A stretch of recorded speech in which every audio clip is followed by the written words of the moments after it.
মহরম উপলক্ষে তাজিয়া তৈরির কাজ করা হয় বিভিন্ন জায়গায়। রঘুনাথগঞ্জ, বালিঘাটায়, বীরভূম, ঝাড়খণ্ড সহ বিভিন্ন জায়গা থেকে তাজিয়া তৈরির জন্য বরাত আসত এলাকার শিল্পীদের কাছে। এই বছর বিভিন্ন জায়গা থেকে বরাত পেলেও কাজ ধরতে অস্বীকার করছেন এলাকার শিল্পীরা। 3 বন্ধুতে একটি তাজিয়া তৈরি করেছেন এই বছর। তাদের দাবি হারিয়ে যাচ্ছে শিল্প। পেটের টানে পাড়ি দিতে হচ্ছে অন্য রাজ্যে, আর তার জন্যই শিল্প হারিয়ে যাচ্ছে। এই বছর মীর আসিম, আলমগীর শেখ, সামিউল শেখ রঘুনাথগঞ্জের কানুপুর এলাকার একটি তাজিয়া তৈরি করেছেন। এদের অপর সঙ্গী চন্দন শেখ সংসার চালাতে বর্ধমানের কালনায় পরিযায়ী শ্রমিকের কাজ করছেন। শিল্পী মীর আসিম জানান যে দীর্ঘ 12 থেকে 14 বছর এই কাজের সঙ্গে তারা যুক্ত রয়েছেন।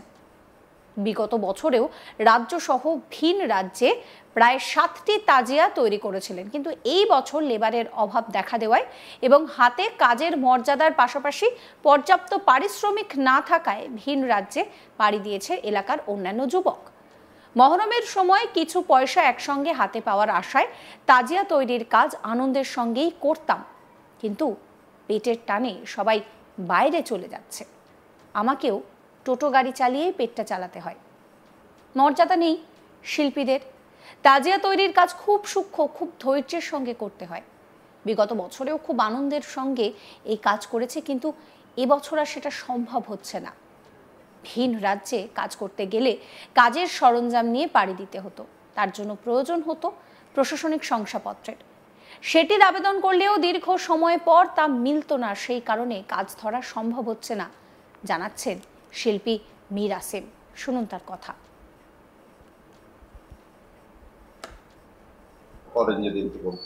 প্রায় 10 থেকে 11 বছর ধরে এই কাজ আমি করছি,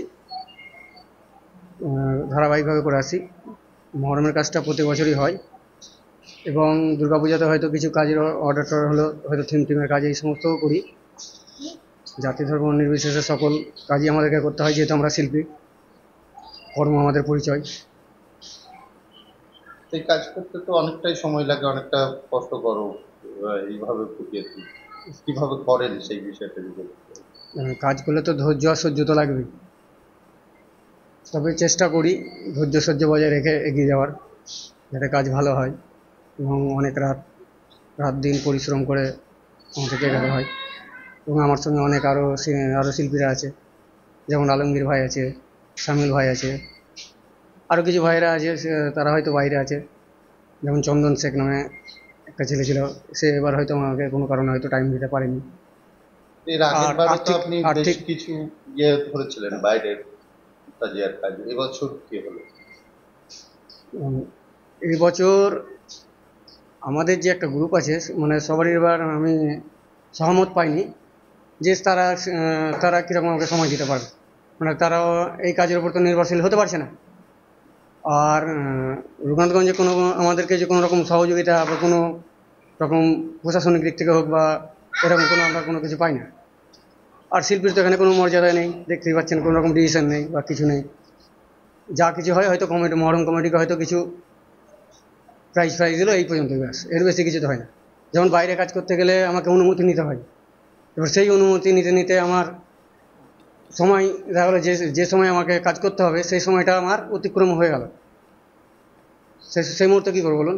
এখন আমি যদি বোলপুর যাই কাজে, তাহলে আমাকে তো এসপি অফিসে রীতিমতো আমাকে পারমিশন নিয়ে যেতে হবে। আমরা যে শিল্পীর যে সরঞ্জাম নিয়ে যাব, রাস্তাঘাটে যে নিয়ে যাব, আমাদের সেফটিটা কোথায়? তো সেই সমস্ত অর্ডার আমাদেরকে নিতে সময় ওভার হয়ে যায়। এইসব কারণে আমরা যেতে পারি না। কোথায় কোথায় করেছেন এর আগের বছর? বোলপুর করেছি এবং রাজ্যের বাইরেও করেছি, বিহারে করেছি।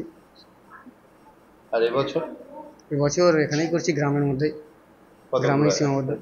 গ্রামে একটাই করছি। মানে ইচ্ছা থাকলেও উপায় হয়নি? ইচ্ছা থাকলেও উপায় নেই। ইচ্ছা পর্যন্ত ছিল, কিন্তু করে উঠতে পারেনি।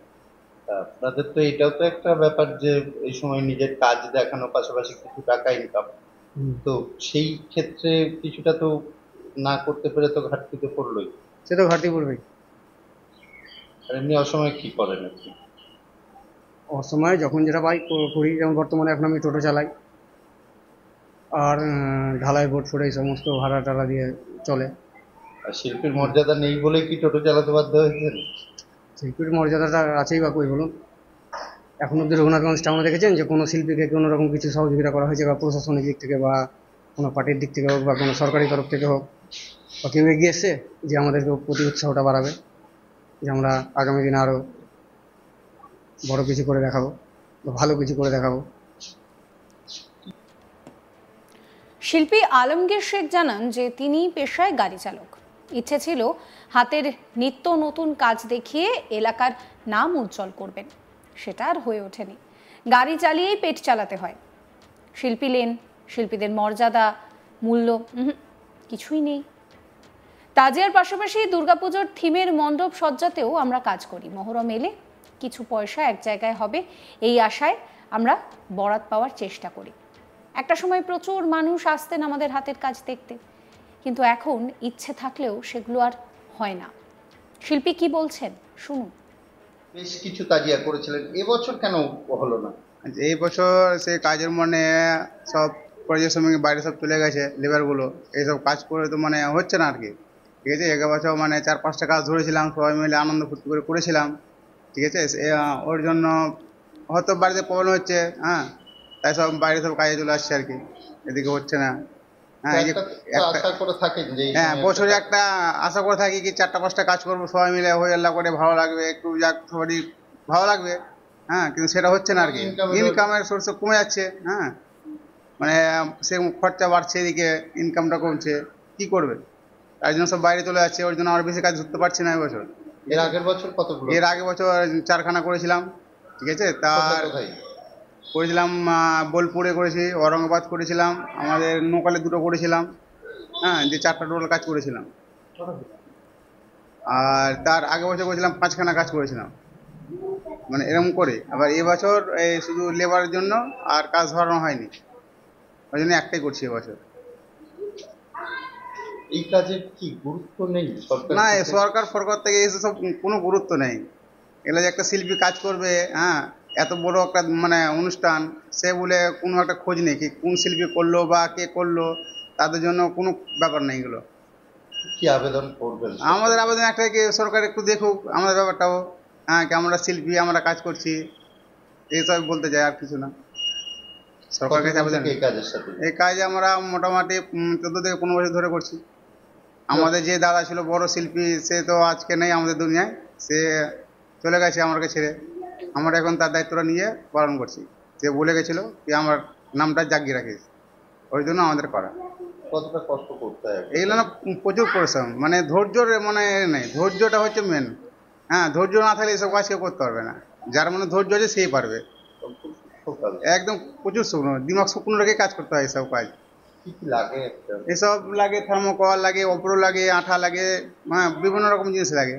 মানে যেটা যা মডেল থাকে তার সেটা নিয়ে এসে করতে হয় আমরাকে, সেম কপি। সমস্ত খবরের আপডেটের জন্য আপনাদের নজর থাকুক আজ তাক বাংলায়। চ্যানেলটিকে সাবস্ক্রাইব করবেন, নোটিফিকেশন পেতে বেল আইকনে ক্লিক করবেন, ফলো করতে ভুলবেন না আজ তাক বাংলার হোয়াটসঅ্যাপ চ্যানেলও।